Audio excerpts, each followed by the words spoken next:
Next is from JG, and the subject is Tony Khan is weak. Hey, K100, my topic of discussion is I don't think AEW will be around in 5 years from now.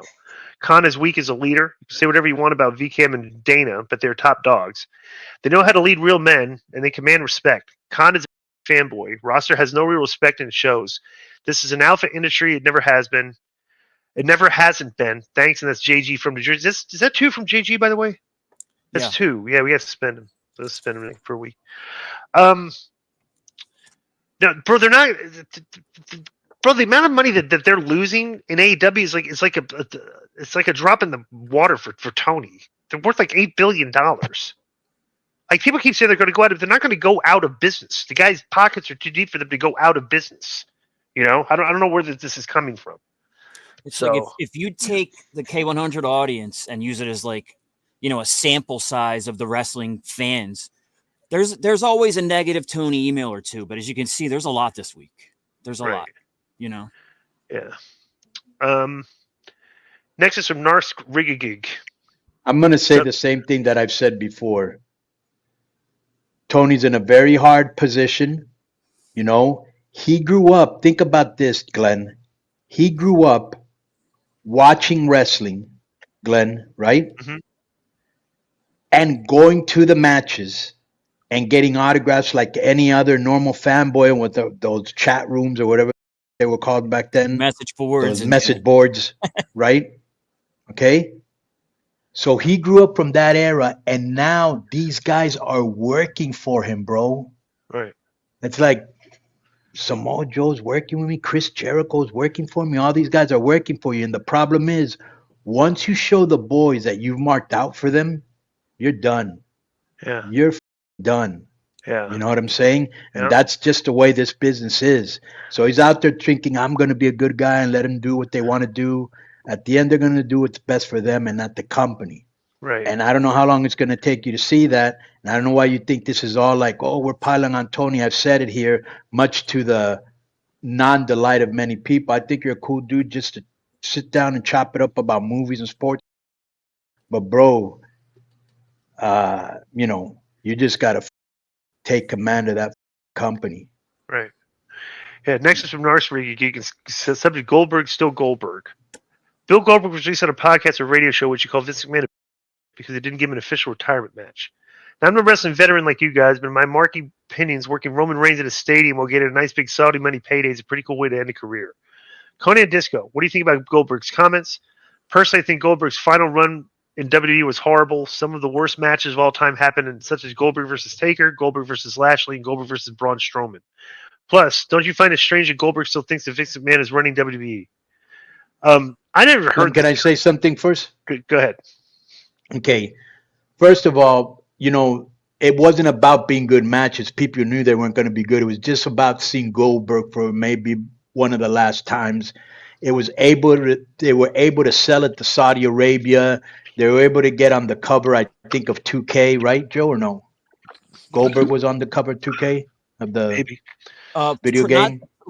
Not recently, but I think him and Lesnar were both on a couple of years ago. Okay, then I might be misremembering. Yes, cool. Believe me, he did his part.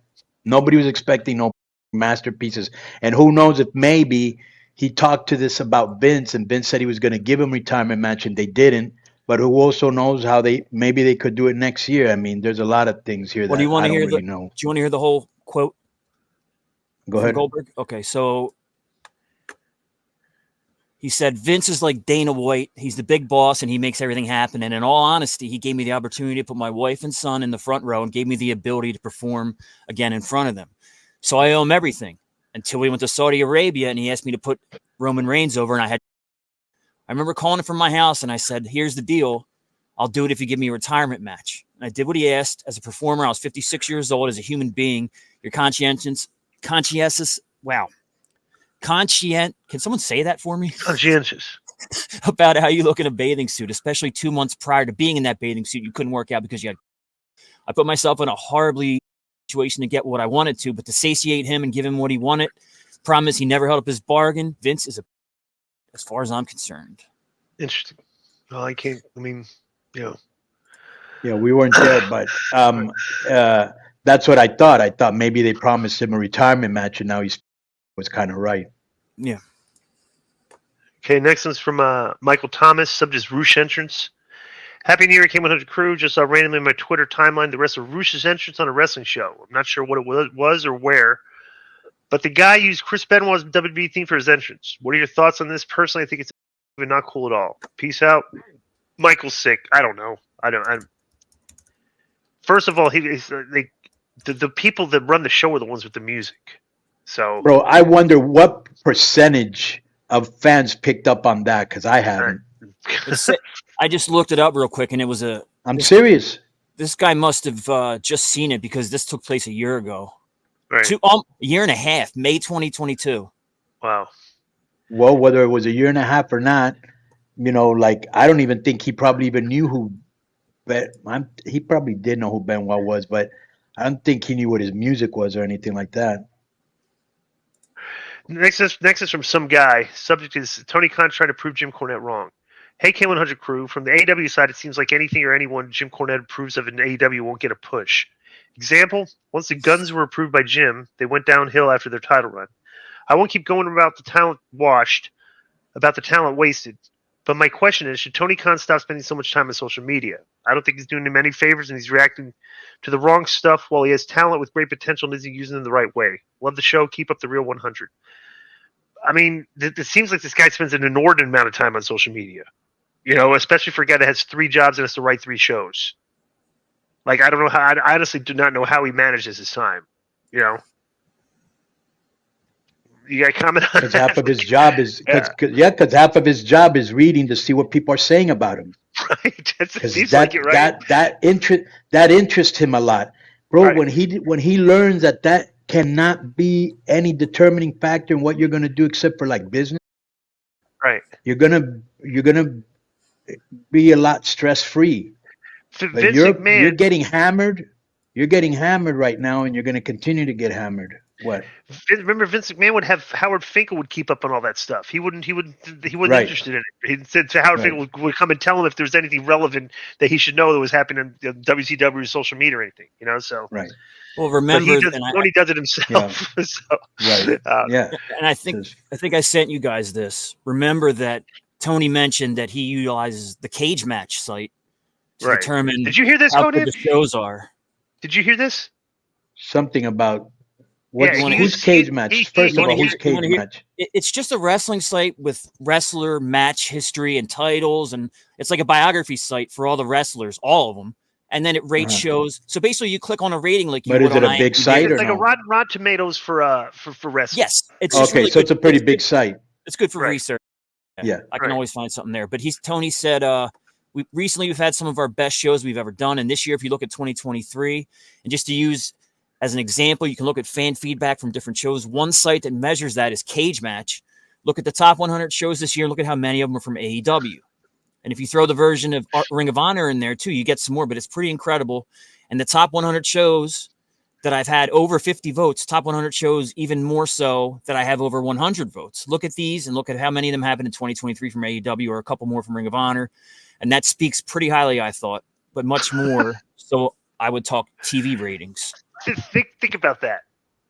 Bro, he's literally like that's like basically saying, okay, I don't care if we're losing money. Dave Meltzer likes our matches, and you should really look at that.